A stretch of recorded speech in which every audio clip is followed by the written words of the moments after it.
15 itlog. Okay guys, tapos na tayo dun sa itlog. Black pepper na durog. Meron ako dito ang all-purpose seasoned salt ng Badya. Yan.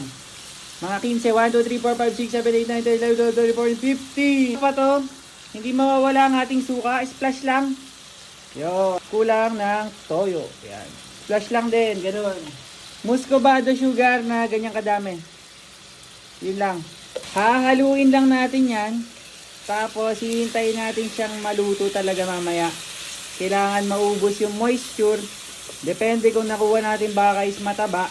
Kung hindi naman mataba, maganda yan. Mauubos lahat yan. Maninikit, dun lalabas yung flavor na hinahanap natin sa tapa. Apo, ilalakasan natin. Meron tayo ditong sibuyas. Tapos, green na bell pepper. Para kompleto na, meron kang meat. Meron ka kahit papano mga fiber.